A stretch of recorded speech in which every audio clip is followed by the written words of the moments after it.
চুলাতে খুবই সহজ উপায়ে আজকে তৈরি করে দেখাবো চিকেন বেক পাস্তা। এই পাস্তাটি খাওয়ার জন্য আর রেস্টুরেন্টে যাওয়ার একদমই প্রয়োজন নেই। ঘরে ওভেন না থাকলেও কিন্তু এই পাস্তাটি আপনারা বাসায় তৈরি করে খেতে পারবেন। আজকে এই রেসিপির মধ্যে আমি শেয়ার করব কিভাবে হোয়াইট সসটা তৈরি করলে পাস্তাটা খেতে সবচেয়ে বেশি মজা হয়। আশা করছি আজকে আমার এই রেসিপিটি আপনাদের সবার খুব ভালো লাগবে।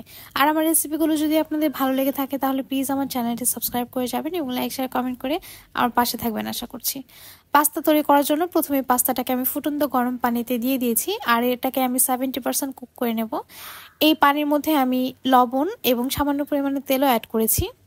70% কুক হওয়ার পর আমি চুলাটা অফ করে দেব আর এই পাস্তাটাকে কিন্তু আমি গরম পানির মধ্যে রেখে দেব, এতে করে বাকি 30% কুক হয়ে যাবে। এটি কড়াইতে 1 টেবিল চামচ পরিমাণ ঘি নিয়ে নিয়েছি। বাটার না থাকলে ঘিটা ব্যবহার করবেন, তবে তেল দিয়ে এই পাস্তাটা রান্না করলে খেতে কিন্তু ভালো হবে না। রসুন কুচি দিয়ে সেটাকে হালকা ব্রাউন করে আমি ভেজে নিয়েছি আর তারপর কিউব করে রাখা মুরগির মাংসের টুকরা এখানে দিয়ে দিচ্ছি। মাংসটাকে এই ঘিয়ের মধ্যে কিছুক্ষণ ভেজে নেব।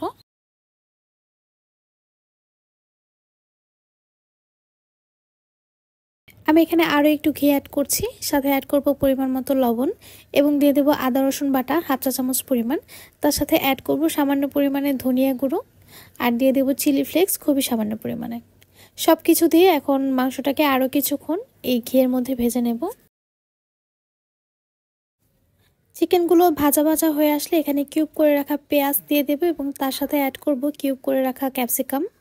সামান্য পরিমাণে পানি অ্যাড করে এখন ক্যাপসিকাম আর পেঁয়াজটাকে একটু সেদ্ধ করে নেব। অ্যাড করছি 2 টেবিল চামচ পরিমাণ টমেটো কেচাপ এবং দিয়ে দিচ্ছি খুবই সামান্য পরিমাণে সয়া সস। সস অ্যাড করার পর চিকেনটাকে কিন্তু বেশিক্ষণ চুলাতে রাখা যাবে না, কয়েক সেকেন্ড সটে করে নিয়েই কিন্তু আমি চুলাটা অফ করে দেব। আর এই চিকেন রান্নাটা কিন্তু হয়ে গিয়েছে। হোয়াইট সসটা তৈরি করার জন্য একটি কড়াইতে 2 চা চামচ পরিমাণ ঘি নিয়ে তার সাথে 1 চা চামচ পরিমাণ রসুন কুচি দিয়ে এটাকে হালকা ব্রাউন করে ভেজে নেব।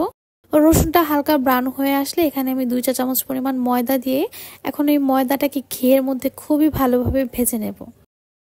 ময়দাটাকে খুব ভালোভাবে ভেজে নেওয়ার পর আমি এখানে হাফ লিটার পরিমাণ আগে থেকে জাল করে রাখা লিকুইড দুধ দিয়ে দেব।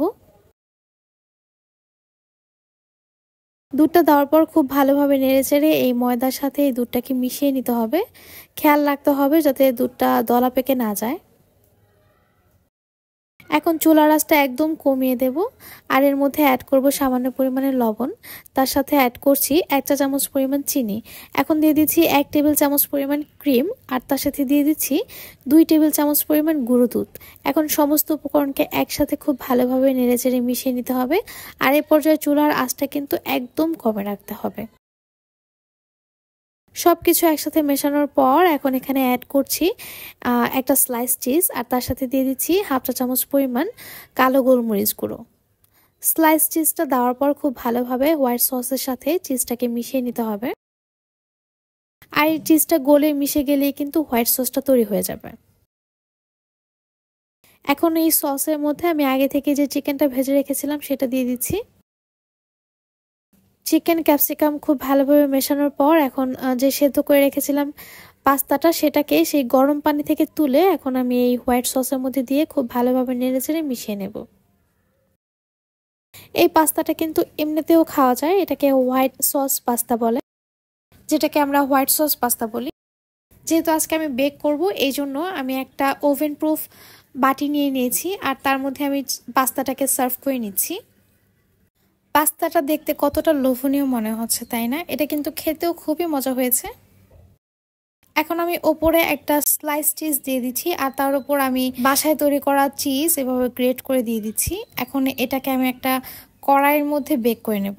এজন্য কড়াইতে আমি একটা স্ট্যান্ড বসিয়ে সেই স্ট্যান্ডের উপর বাটিটা বসিয়ে এটাকে ঢেকে মিডিয়াম টু লো আছে বেক করব 10 থেকে 15 মিনিটের মতো। আর 10 থেকে 15 মিনিট বেক করলেই কিন্তু চিজটা গলে একদম মেল্ট হয়ে যাবে। যেহেতু চুলায় বেক করেছি এই জন্য ওপর দিয়ে কিন্তু কোনো কালার আসেনি, তবে এটা খেতে কিন্তু খুবই মজা হয়েছে। আশা করছি আজকের এই রেসিপিটি আপনাদের সবার খুব ভালো লেগেছে। আল্লাহ হাফেজ।